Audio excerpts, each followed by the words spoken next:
3 masalah besar Indonesia saat ditahan Laos di Piala AFF 2024.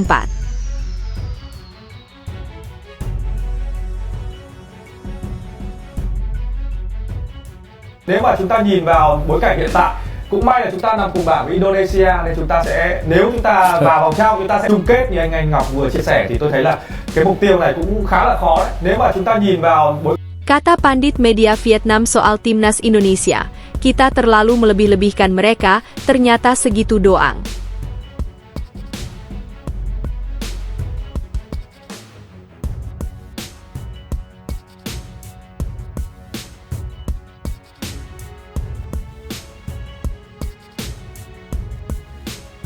Timnas baru tiba, kecurangan tuan rumah Vietnam terungkap.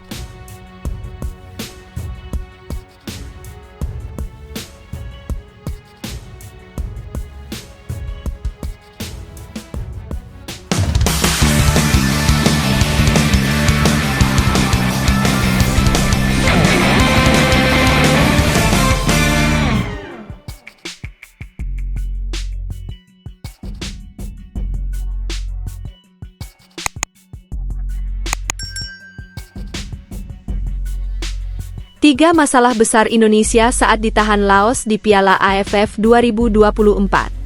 Timnas Indonesia racikan Shin Tae-yong masih belum menunjukkan permainan terbaik dalam laga fase grup Piala AFF 2024 melawan Laos yang berlangsung Kamis 12 Desember malam. Kemenangan yang biasa hadir setelah laga melawan Laos tak dijumpai di Stadion Manahan. Ekspektasi meraih kemenangan tidak bisa terwujud. Timnas Indonesia ditahan Laos 3-3. Selama 90 menit plus berlaga melawan skuad Seribu Gajah, skuad Garuda terlihat masih bermain dengan sederet kekurangan. Berikut 3 masalah Timnas Indonesia saat diimbangi Laos di Piala AFF 2024. 1. Salah oper. Sepak bola adalah permainan tim. Mengoper bola menjadi faktor krusial untuk memindahkan si kulit bundar dari satu tempat ke tempat lain. Kesalahan mengoper bakal menimbulkan permasalahan. Itulah yang terjadi di Timnas Indonesia. Permasalahan ini sudah terjadi sejak laga pertama melawan Myanmar 3 hari lalu. Ada beberapa pemain yang gagal mendistribusikan bola dengan baik sehingga lawan bisa melakukan intercept. Serangan pun patah di tengah jalan. Lawan jadi punya kendali. 2. Transisi dari menyerang ke bertahan. Permasalahan ini yang lantas membuat Laos bisa mencetak gol. Jika salah oper diibaratkan jatuh, maka transisi dari menyerang ke bertahan yang jelek bisa diibaratkan tertimpa tangga. Sehingga tim merah putih ibarat jatuh tertimpa tangga. Kemampuan Laos mencetak gol tak lepas dari kesalahan Indonesia dalam melakukan peralihan dari momen menyerang ke bertahan. Kesalahan melakukan operan berakibat terjadi transisi. Pemain-pemain yang semula hendak menerjang pertahanan tamu, terpaksa harus berbalik arah karena ada salah umpan yang kemudian disusul gerakan cepat dari lawan. 3. Tak ada gol dari open play. Dari 4 gol untuk Indonesia, termasuk 3 gol dalam laga melawan Laos, seluruhnya bermula dari situasi bola mati. Ini bukan hal buruk, namun seandainya Arhan Fikri dan kawan-kawan juga bisa mencetak gol dari skema open play, maka Timnas Indonesia akan berpotensi melukai lawan dengan berbagai cara. Ada peluang yang tercipta dari open play, seperti yang dimiliki Rafael Struijk atau Marcelino, namun masih gagal berbuah gol. Efektivitas serangan dari open play jadi kekurangan yang wajib disempurnakan demi hasil akhir yang membahagiakan. Kata pandit media Vietnam soal Timnas Indonesia, kita terlalu melebih-lebihkan mereka, ternyata segitu doang.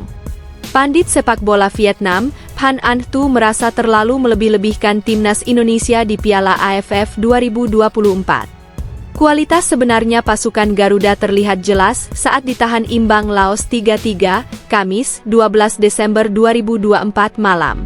Bermain di Stadion Manahan, Solo dalam laga Matchday 2 Grup B Piala AFF 2024, Timnas Indonesia yang menurunkan tim bermaterikan mayoritas pemain U22 dibuat kewalahan oleh Laos. 3 gol Timnas Indonesia dibuat oleh Kadek Arel pada menit ke-12, serta Brace Ferrari ke-18 dan ke-72. Skuad Garuda harus kehilangan Marcelino Ferdinand pada menit ke-69 yang menerima kartu kuning kedua.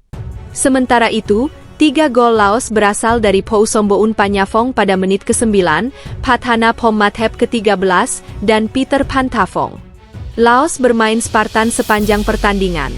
Berbicara kepada Soha, Phan Anh Tu memberikan penilaiannya terhadap performa timnas Indonesia saat gagal mengalahkan Laos. Menurutnya, penampilan kedua tim cukup bagus. Hasil ini tidak ada yang memprediksi. Pertama, Indonesia lebih berkelas, bermain di kandang sendiri, lebih bersemangat, melawan tim Laos yang baru saja kalah 1-4 dari Vietnam, tutur Phan. Hari ini, dari segi kualitas pertandingan, kecepatan pertandingan kita lihat sangat atraktif, skornya ketat, cara bermain kedua tim juga bagus, terutama tim Laos, maju dari segala aspek mulai dari penguasaan bola, taktik, kekuatan visi. Kemajuan Laos membuat Indonesia tertekan, terbukti dengan kartu merah pemain terbaik mereka, Ferdinand. Sebelum turnamen dimulai, Indonesia memang masih dianggap kekuatan menakutkan di Piala AFF 2024 meski menurunkan skuad muda. Namun, penilaian tersebut kini berubah. Setelah melewati 2 pertandingan terakhir, semua tim sudah menunjukkan dengan jelas. Kita sudah melebih-lebihkan Indonesia. Mereka tidak punya apa-apa lagi, tutur Phan. Pemain naturalisasi mereka tidak banyak, hanya 1. Pemain muda Indonesia yang bermain seperti ini sudah cukup bagus buat mereka, tidak lebih. Timnas baru tiba, kecurangan tuan rumah Vietnam terungkap. Kecurangan lantaran timnas Indonesia menempuh perjalanan hingga 15.000 km dalam tempo 10 hari sebelum laga melawan Vietnam dalam ajang Piala AFF 2024. Jarak sejauh 15.788 km ini merupakan hitungan kasar perjalanan Indonesia untuk laga melawan Myanmar, menjamu Laos, dan kembali tandang melawan Vietnam dalam rangkaian Piala AFF 2024. Rinciannya adalah perjalanan dari Bali ke Jakarta ke Kuala Lumpur ke Yangon, lantas dari Yangon ke Kuala Lumpur ke Jakarta ke Solo. Kemudian dari Solo ke Bali ke Hanoi dan ke Phu Tho. Ini merupakan hitungan kasar. Dalam artian hanya jarak dari kota ke kota berdasarkan Google Maps. Pada realitanya tentu jarak yang ditempuh lebih dari 15.788 km. Pada saat yang sama Vietnam hanya melakoni jadwal penerbangan singkat. Mereka memulainya dari Gyeonggi, Korea Selatan, ke Vientiane, Laos, dan dilanjutkan ke Hanoi lantas ke Phu Tho. Total jarak perjalanan yang ditempuh Vietnam sebelum melawan Indonesia hanya 4.086 km. Selain itu Vietnam punya jeda waktu rehat lebih panjang dibanding Indonesia. Saat Indonesia menjamu Laos di Solo, yang berakhir dengan skor imbang 3-3 pada Kamis 12 Desember, Vietnam tak menjalani pertandingan. Ini membuat kebugaran pemain Vietnam lebih prima dari pemain Indonesia. Pertandingan Vietnam versus Indonesia akan berlangsung di Stadion Viet Tri, Phu Tho pada Minggu 15 Desember malam. Phu Tho merupakan kota berjarak 95 km dari kota Hanau. Perjalanan jauh dan jadwal mepet di Piala AFF 2024 membuat pelatih timnas Indonesia Shin Tae-yong mengatakan ini sama saja membunuh pemain.